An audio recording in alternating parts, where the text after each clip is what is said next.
Hey guys, welcome to another episode of the High Ticket Coaching and Consultant Strategy and Growth Show. Now, if you're watching this interview anywhere else but within our private Facebook community called High Ticket Client Attraction Insider Circle, then definitely come check us out. We definitely love to have you.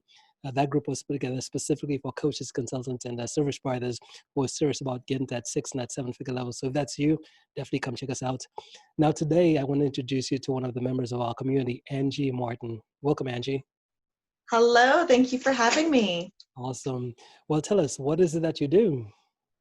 Well, I do a bit of everything, but my main passion is helping small startups and small businesses grow their business, mainly through digital marketing and sales. So I'm a business development manager, and I help businesses really understand what their goals and objectives are Mhm. to creating and having their businesses. So I work for them from everything from creating a really solid marketing focused business plan, and then I help them implement all the strategies to make sure that their sales pipelines and strategies are in place to make sure they can actually make the sales, and then also really create a holistic approach to helping them with their digital marketing to make sure that their marketing and sales are working together to create a really successful business. Yeah, I love it, love it. So you said you not only teach them, but you also do run your own business as well, too, right?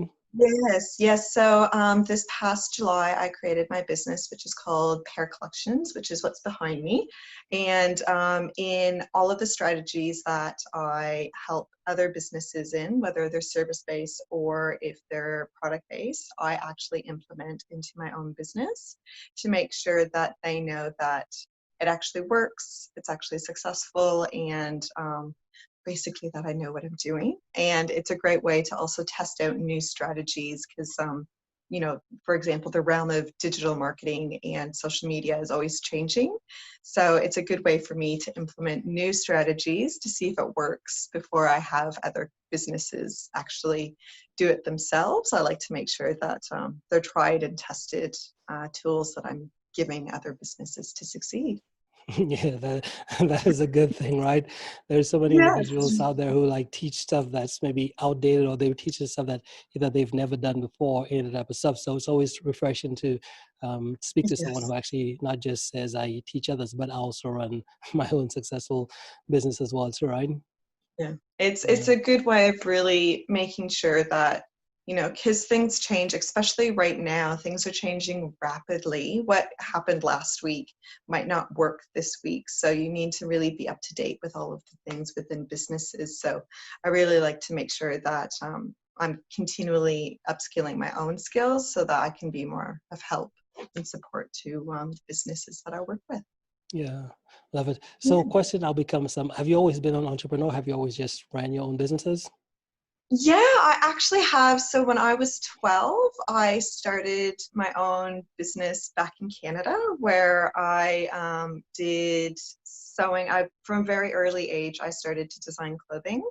So I was traditionally trained as a designer, fashion designer, and I created my own business where I did alterations. I created bridal, evening wear, graduation wear, and then it turned into also artwork as well. And I also, when I was a teenager, created my own charity where I would, during the holiday season, I'd collect money and then buy food and scarves and mitts and everything for homeless people of my area. And so I've always kind of had something to do with entrepreneur and startups and really trying to think, what works with the realm of business. And I always took all the business courses in school and everything like that. It's a passion. Hmm. Okay. Now, what got you to when it did come time to actually launch your current business right now? Was it just like a no-brainer for you just to say to just start it off, or did you? It kind of just happened. I had been working with a business, another clothing business, for quite a few years, and it had just gotten to the point where it was time for me to move on to continue my own development. And for the first time in 5 years, I had to get pants for interviews, and couldn't find anything that fit me because I have a very specific body type. And my partner, as girls do, had a moment in the fitting room, and my partner just said, well, why don't you fix it? Like, why don't you fix this problem? So I created Pear Collections, which is for pear-shaped and curvaceous women. Mm-hmm. Yeah, Awesome. so it kind of was a no-brainer, but at the same time, it wasn't. Yeah. Is the sun out on your end? Pardon? Is it sunny outside? Yeah, it's very sunny. Is it really, really sunny for you? It's fine. It's fine. Oh goodness, it was. So what happened? Um, are you There. a pretty spiritual person? No, not really. Here, let me Okay. just Yeah. move. Okay. That's better. That's better. Because all of a sudden, it just seemed like this It did. I spirituality. wasn't sure if it was just my screen or if it was you as well. Mhm. It's Australia. Yeah. Sunny, sunny place. Yeah. A life in quarantine, right? Yeah, well, to be fair, I like didn't change that much because I already worked from home. So Yeah. lucky Yeah. that way. That's good. That's good. I'm the same way as well. So when individuals ask me like, how was COVID-19 affected you? I'm like, I'm kind of like an introvert, and I'm always like home, like sitting on a computer working. So life hasn't really Yeah, changed that it's much. been kind of the same as well. It's just been that I've been supporting more companies on some of the tools that I use to stay sane while working from home, Hmm. to help them, because yeah, not much has really changed except I couldn't go snorkeling um, during the summertime, which that was the hardest thing. Yes, love it. So tell us about the coaching where you actually help your clients now. So what strategies did you say you actually help your clients implement? Is it marketing and stuff? So yeah, I typically help them. It all depends on what kind of business it is and what stage they're in. So I have a couple businesses that are in an extreme growth stage. So I help them with everything from sales, actually implementing sales, implementing the hiring structures to make sure that they can easily onboard clients and customers and also new employees really easily. And then I also go then into making sure that their systems for marketing and sales are really well succinct. So make sure they have those social media strategies and then making sure that they're then implemented, and also making sure that things like now I still call them EDMs, but newsletters and electronic emails are all set up to make sure that if it's a service base and someone buys a service, they have a streamlined follow-up system already in place through emails and everything like that, to make sure that the client experience from the get-go is really successful, to make sure that they can then sell more products or sell more services or get them into their Facebook groups, or really just help create that community. So that's really what I focus on, from basically getting the clients and then making sure that they can keep them. Hmm. Awesome. Now, is your service more like, is it a done for you, done with you, or is it just purely coaching? How is it done? It all depends on what people need. So I have ones that I just do mentoring with, and then I have ones that I work daily. I the two big main ones that I work with. I work part days, both businesses, and really both of them are service-based businesses, and then I help mentor their clients as well. So those ones are kind of done for you because I'm doing it for them and everything, but it all depends on what the client needs, kind of thing. I do quite often do all the social media scheduling and generation, so that they don't have to. Some people, it just doesn't come as easily to them. So I'll make sure that those are implemented and properly scheduled so it doesn't look like they're scheduled, but make sure that things can happen automatically, and it's optimized so that they can get the most out of time, Hmm. basically, because entrepreneurs never have enough time in the day. That's always the stress point. Yes. So how do you, in essence, what is the, let me see, how do I want to say this? What's the, like based on the clients you work with, right? When would someone come to the realization that they would need your services? It's typically when a startup is starting to make some serious money and they need to either hire someone, or they're noticing that they're not making the impact that they think they should. Typically, I don't start helping like really startups. It's usually about a month to a year in, Hmm. when they have a solid following, they have a really good product or service that people do want, but they're having issues getting it out there or getting their message out there. So I really make sure that their message is really consistent throughout all the platforms, throughout their website, and just making sure that it's really consistent with what their end goal is. Because typically, just helping someone, I really focus on business plans, helping someone just really concisely figure out who their clients are, what their ideal client is, to make sure that they are getting their ideal clients, and making sure that they know what their service is and what they're actually doing. I do a lot with bookkeepers, and bookkeepers are always, I do bookkeeping, I reconcile accounts, and yes, that's what you do, but what you offer is a very different service, as you offer them having an understanding of what their financials are saying, explaining what their accounts are meaning, what kind of cash flow they have, are they being successful with their cash flow. So I really help them look at from the client's perspective. Hmm. Okay. Now, in terms of specific client types of clients wise, I know you mentioned bookkeepers. What specific titles do the typical clients have?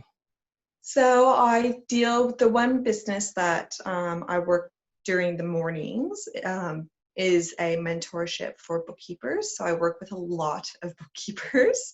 And then I also work with a lot of, in the afternoon, I work with a web and marketing business and mentor their clients. So they're the ones that are a little bit of everything, which is kind of fun. I love working with bookkeepers, and then I love working with a range. Right now, we have a watch company, we have fashion companies, there's what else is there? Plumbing, and there's advanced technology, engineering, and a little bit of everything. I have a very vast background in my career.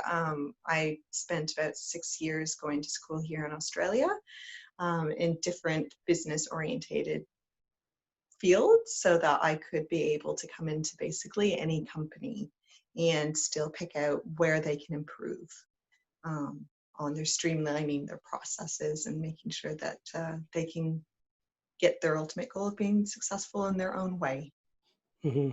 And what are the biggest mistakes you see most individuals that you work with make, or maybe even before they start working with you? What are some big mistakes? Not having a business plan, not having a plan is basically my biggest thing, and not understanding what they're actually offering their clients. Hmm. Quite often, I'll get business plans that have been half-heartedly made or really seriously made, and it's all coming from the business owner's point of view, not for what they're offering their clients. And that's the main issue, is that when you have your own business or you work for a business, it's not about what you do day to day. It's about what you offer your clients. That is the marketing and sales focus. And a lot of people don't realize that. And then another one that I've done a couple podcasts about now is follow-ups. People forget to follow up in the sales process, and that's typically where they lose all their sales, because as soon as you make one call with someone, you then need to follow them up. Whether it's just a check-in to see how they're doing, it doesn't really matter. The one business I work for, when COVID happened, decided just to basically stop sales and just make sure that we were there to support our clients. And by doing that, we just made calls to check in on them. And it's amazing the kind of difference that happens with your business community for your clients, that when you know that you care about them, and just simple follow-ups, even if you do 2 calls a year to check in on them, is an amazing difference and can really help a business change everything kind of Hmm. thing. So follow-ups, I harp on a lot. Yeah, yeah. And that's where like 80% of the sales are made, right, in the follow-up process. They are, Uh, yeah. So I make sure that there's a follow-up process that is happening for both calls and email strategies. So if you make a call, you send an email summarizing what you talked about in the call. Or if you didn't get them, then you say that I will be calling you on this day to chat about this so that we can catch up or something like that. And, always making sure that you have a booking link so that in their email, if the time that you want to call isn't working for them, they can book in a time that works best for them. Just creating a really strong follow-up strategy where it shows that you legitimately do want to talk to them, but not just to sell them. You want to mhm. actually just talk to them. And that's a big difference I think that's a big issue that a lot of companies make. And a lot of, really experienced salespeople also make still, because you're so taught to do just sale, sale, sale, sale. You forget the client relationship aspect Mhm. of it. Yeah, yeah, that is so powerful. 'Cause just like when I think about the easiest sale that we've ever made is in our business, it's typically individuals who we followed up so many times, so where they just kind of like we're like friends, right? It doesn't feel Yeah, like a salesperson or whatever, because it feels like, hey, this is just a friend who's offering me some type of guidance. I believe that's really exactly. what business should be. It shouldn't be where you're always trying to pitch something.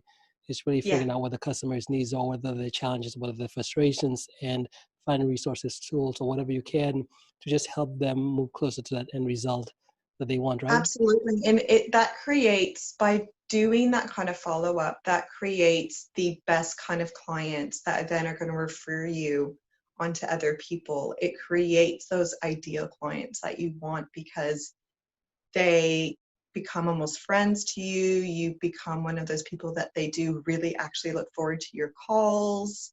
It's the ideal. It's, you are creating your ideal client. And Exactly. it's the best way of doing it, especially for service-based businesses such as, mentoring and consulting. It just shows that you do care, because Yeah. most mentors don't become mentors unless they really do care about helping businesses succeed, Love it. typically. Yeah.